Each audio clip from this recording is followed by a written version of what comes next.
So I've said this a million times before. One more won't hurt. I truly believe the College Football Playoff Committee is going to be in a bind over the next few years, whether it be 12, 14, or 16 teams getting into the postseason picture. Because of if they truly want the best teams represented, a majority of them are going to come from the SEC. And no, I'm not just talking about Alabama or Georgia or LSU or Ole Miss or Texas.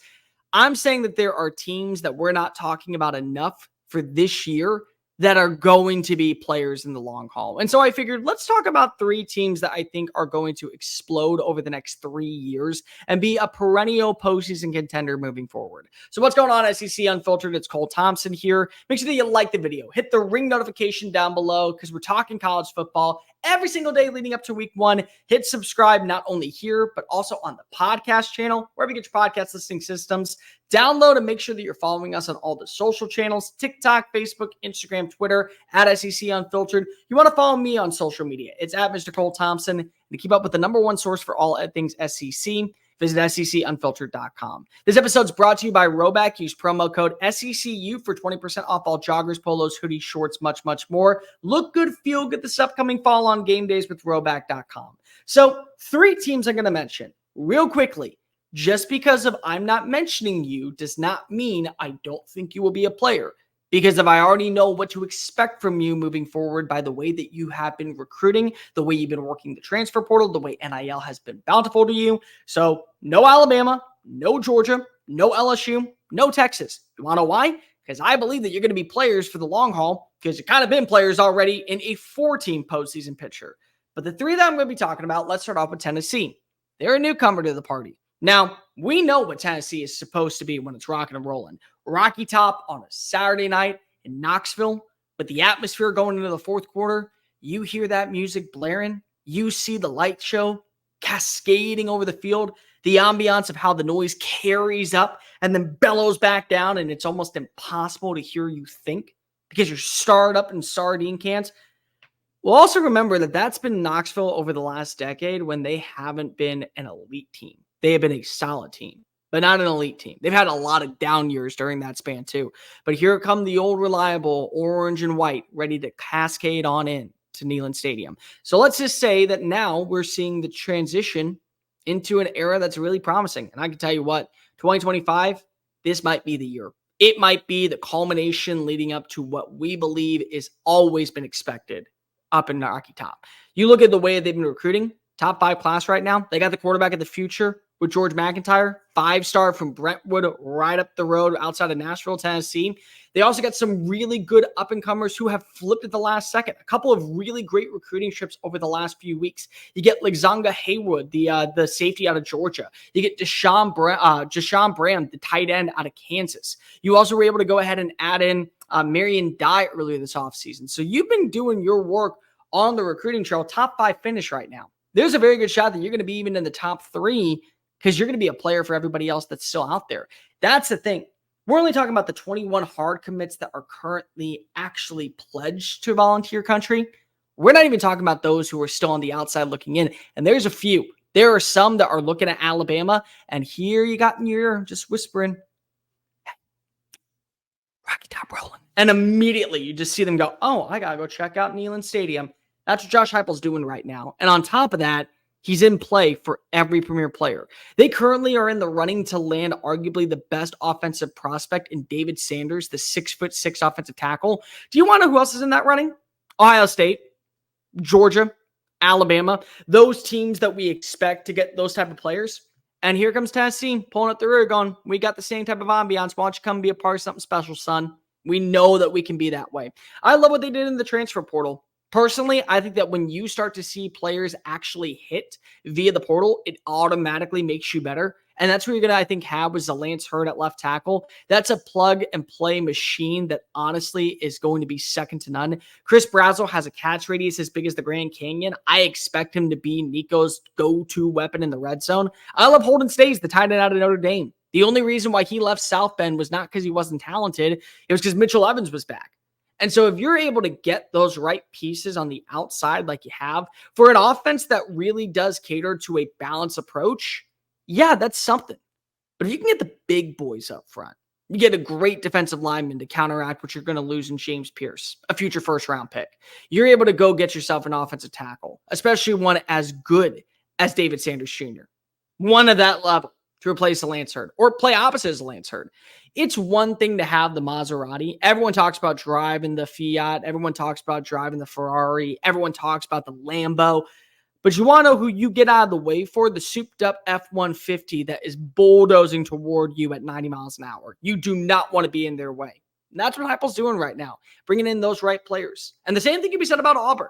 I know what many people are going to say. Cole, stop trying to hype up Auburn. It's not going to happen. I'm like Regina George saying fetch is not a thing. I get it. But let me make this clear. You're adding in your players. I'm going to compare this real fast to what it's like when you bring in a brand new newborn puppy versus when you get an older dog. It's a little bit more challenging to train the older dog out of their old ways because of they've been doing something for so long. So what you see is what you get. But when you get the puppy, you get to mold them into what you want your dog to be. And I'm not saying that you don't love either dog. What I'm just saying is it's a lot easier to train a dog that's brand new and still in its adolescent age than it is somebody that has been going through the ropes. Well, now you're watching those right players come onto the Plains. 21 hard commits. They got a top 5 recruiting class, and they're getting better on the defensive line. They just added in Malik Autry. They just added in Jakeem Falk. They just added in Eric Winters. They just added in Derek Smith at wide receiver. They just brought in Jordan Crawford, another defensive lineman from Birmingham, Alabama.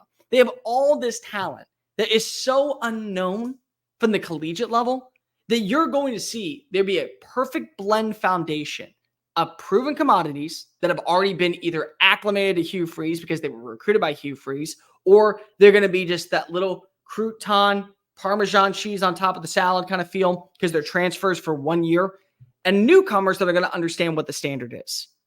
I can tell you what, you look last season, as bad as it was losing to a program like New Mexico State, you also held your own in the biggest games.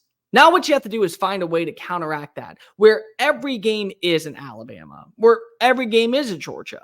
Because you won't always be playing against those Bulldogs or the Crimson Tide in the Iron Bowl or between the hedges. You won't play in the oldest rivalry of the South. You won't get those type of matchups, but you got to treat them the same. And Hugh Freeze, regardless of where he's been, Ole Miss, Liberty, Auburn, when the lights are at their brightest, he delivers. Now it's about landing your foundation, as you did when you were at Ole Miss, to get yourself to a 10-win victory with the postseason. With a bowl game win, with guys like Laquan Treadwell, with guys like AJ Brown, with guys like DK Metcalf. Get those type of players in the building.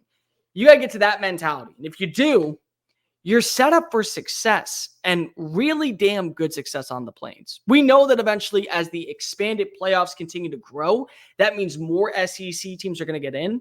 And so you already got the power in terms of what you added in via the portal. Now you're getting your guys. You're going to mold them into a ball of clay and get them ready for the NFL. We're getting back to what I think Auburn used to be in the early 2000s, where they had a mentality of running it down your throat. They had a mentality of physical brand of football. And guess what? Nobody wanted to mess with them. And the last team, surprise, surprise, I've talked about them enough on this show to apparently I am a fan of them, which I'm not. I just know what they are. It's Oklahoma. Oh, yeah, no, don't think for 1 second that Oklahoma is ever going to play second field to Texas. They don't care that they were brought along with the Longhorns into the SEC. They don't care that many people are talking about Texas as the coup de grace of the conference and already expected to be in the running for Atlanta year one. They don't care about what Steve Sarkisian is doing on the 40 acres. And I can sure as hell tell you that they are not going to sit by idly and be content watching their biggest rival go ahead and become a superstar in the conference and they just start middle of the pack. That's not the case. That will never be the case in Norman, nor should it be. So you look at what they're doing. They have a top 10 recruiting class right now. Oh, yeah. Many people forgot. Poor old Oklahoma coming on in. Yeah, with also a bunch of kids that saw that SEC yellow and gold logo and said, yep, that's enough for me to commit to a program known for history and also having a ton of wins in the Big 12 with a ton of conference titles. Edge rusher, CJ Nixon coming on in. Ryan Forgey from Bridgeland High School, 4-star offensive tackle. Tristan Haynes, Elijah Thomas, Cortez Mills, Marcus Harris. They're adding in dudes for when the dudes who are currently pass catching and holding in the rock from Jackson Arnold are going to be off to the NFL in the next 2 years. Guess what? They're here to take on over. They're a top 10 recruiting class right now. And they're going to be a team that I think truly takes the transfer portal for what it's supposed to be, adding in those missing links. And they're going to have the NIL funds to do so. They're going to have every piece of the puzzle that everyone looks at and says, yep, this is what makes them great. I look at a team like Oklahoma. For one, they're going to be built on the trenches because they've always been built on the trenches. In the Big 12, I get it. There are going to be people who say, well, it was Big 12 football. That's all they needed. You do realize the best offensive tackle in the NFL played at Oklahoma. And because of how he was trained and how he worked there, yeah, he still is a stud and arguably the best offensive lineman well into his mid-30s. Yeah, they've always been good at that sense. They've always been good on the defensive line.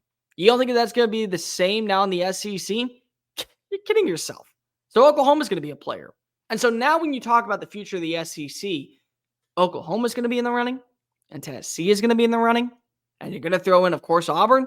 And I don't think Florida's going to sit by idly, and I don't think Georgia will, and I know Alabama won't. I don't think Ole Miss will, so long as Lane Kiffin's running the show.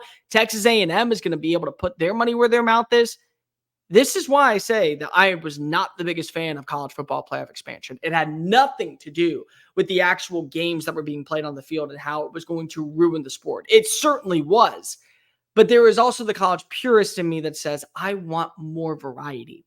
Well, the only variety I'm going to get is SEC on SEC, because at the end of the day, when you look at what programs like Tennessee, like Auburn, and like Oklahoma are doing, they are the favorites and they are the cream of the crop when it comes to college football contention.